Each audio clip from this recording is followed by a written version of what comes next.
विद्यार्थियों, आज हम एक नए टॉपिक की शुरुआत करेंगे। आज नए टॉपिक में हम आज संवैधानिक उपचारों के अधिकार की चर्चा करेंगे। संवैधानिक उपचारों का अधिकार हमारे मौलिक अधिकारों में सबसे महत्वपूर्ण मौलिक अधिकार है। इसीलिए डॉक्टर बी.आर. अम्बेडकर ने इसे संविधान की आत्मा कहा था, क्योंकि हमारे संविधान में जो भी मौलिक अधिकार दिए गए हैं, यदि कोई कभी ऐसी समस्या आती है कि कोई भी संस्था जो मौलिक अधिकारों का हनन करती है या कोई एक नागरिक दूसरे नागरिक के मौलिक अधिकारों का हनन करता है, तो ये जो संवैधानिक उपचारों का अधिकार है ये उसको बहाल करने का प्रयास करता है। इसलिए डॉक्टर अम्बेडकर साहब से जब ये पूछा गया कि आपको पूरे संविधान में सबसे महत्वपूर्ण क्या लगता है, तो उन्होंने इसी मौलिक अधिकार को सबसे अधिक महत्वपूर्ण बताया था और तथा इसे आत्मा कहा था। इस मौलिक अधिकार के तहत उच्च न्यायालय एवं सर्वोच्च न्यायालय को 5 प्रकार की याचिका जारी करने का अधिकार है। अधीनस्थ न्यायालयों को ये याचिका जारी करने का अधिकार नहीं है, बेशर्ते संसद विशेष स्वीकृति दे दे तभी ये मौलिक अधिकार के तहत ये 5 याचिकाएं अधीनस्थ न्यायालय जारी कर सकते हैं। इन 5 याचिकाओं में पहली याचिका है बंदी प्रत्यक्षीकरण, जिसको हैबियस कॉर्पस के नाम से जानते हैं। बंदी प्रत्यक्षीकरण के शाब्दिक अर्थ से ही पता चलता है कि बंदी को सशरीर न्यायालय में पेश किया जाए। छात्रों, आपको पता होगा कि हमारे संविधान का अनुच्छेद 22 ये प्रावधान करता है कि किसी भी व्यक्ति को बिना उचित कारण के गिरफ्तार नहीं किया जाएगा, और यदि किया जाता है तो उसको 24 घंटे में न्यायालय में पेश करना पड़ता है।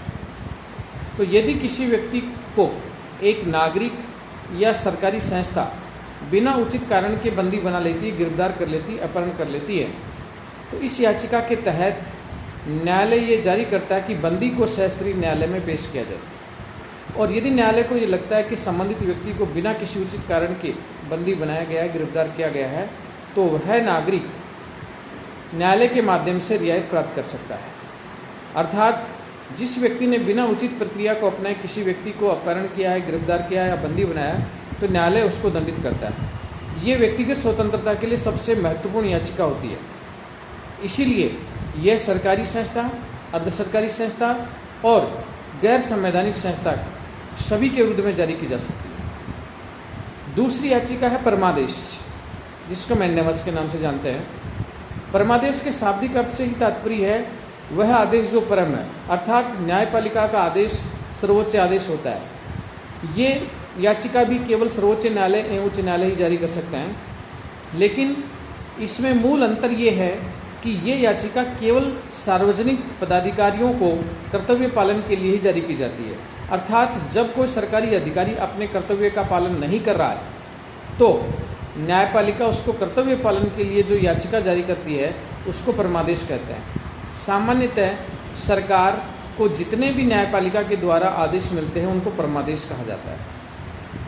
यदि उच्च न्यायालय ने परमादेश जारी किया और उसके बाद सर्वोच्च न्यायालय का आदेश आ गया, तो उच्च न्यायालय का परमादेश समाप्त माना जाता है। तो ऐसी स्थिति में राजनीतिक व्यवस्था के अंदर सार्वजनिक पदाधिकारियों से कर्तव्य पालन के लिए, सरकारी कामकाज में रोक टोक को हटाने के लिए और सरकार द्वारा अनुचित तरीके से किए जाने वाले कार्यों को रोकने के लिए न्यायपालिका जो आदेश जारी करती है उसको परमादेश कहते हैं। सामान्यतः सरकार को जो भी आदेश मिलते हैं वो परमादेश होते हैं, जैसे भर्ती प्रक्रिया रोक लो, 2 पद खाली रख लो, इस प्रकार की जो भी आदेश होते हैं वो परमादेश कहलाते हैं। तीसरी याचिका है प्रतिषेध, प्रोहिबिटेशन। ये याचिका न्यायालय को जारी करता है। ये न तो सरकारी अधिकारी को जारी हो सकती, ना व्यक्तिगत या निजी संस्था को जारी हो सकती, ये केवल न्यायालय को ही जारी कर सकता है। जैसा कि इसके शाब्दिक अर्थ से ही पता चलता है, प्रतिषेध का शाब्दिक अर्थ होता है रोकना। इस याचिका में उच्च न्यायालय निम्न न्यायालय को कार्य करने से रोकता है। ये सामान्यतः विशेष परिस्थिति में ही जारी की जाती है, और जब न्यायालय को ये लगता है कि संबंधित न्यायालय अपने अधिकार क्षेत्र से बाहर जाकर कार्य कर रहा है या वह कार्य कर रहा है जो उसके अधिकार क्षेत्र में ही नहीं है, तभी न्यायालय ये याचिका जारी करता है।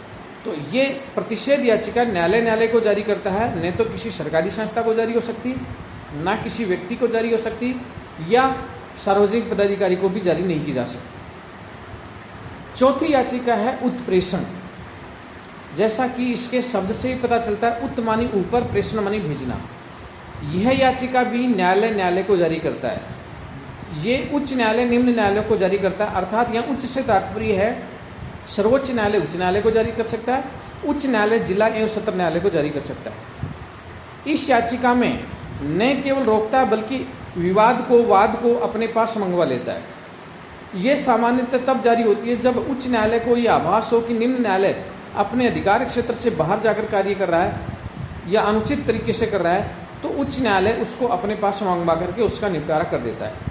इस प्रकार से उत्प्रेषण याचिका भी न्यायालय को जारी करता है और इसमें वाद को अपने पास मंगवा करके उसका निपटारा कर देता है। पांचवी और अंतिम याचिका है अधिकार परीक्षा क्यू वारंटो।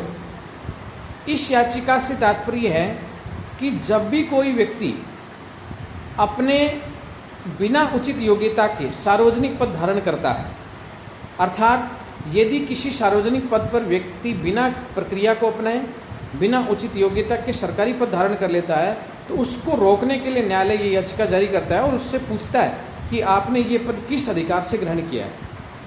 अर्थात जब भारत का कोई भी नागरिक बिना उचित वैधानिक प्रक्रिया को अपनाए, बिना उचित तरीके के सार्वजनिक पद धारण कर लेता है और उस पद के ऊपर वह बैठ कर के अनुचित तरीके से काम करता है, तो न्यायालय उससे ये पूछता है कि आपने ये जो पद ग्रहण किया है ये किस प्रक्रिया, किस नियम और किस आधार पर किया है।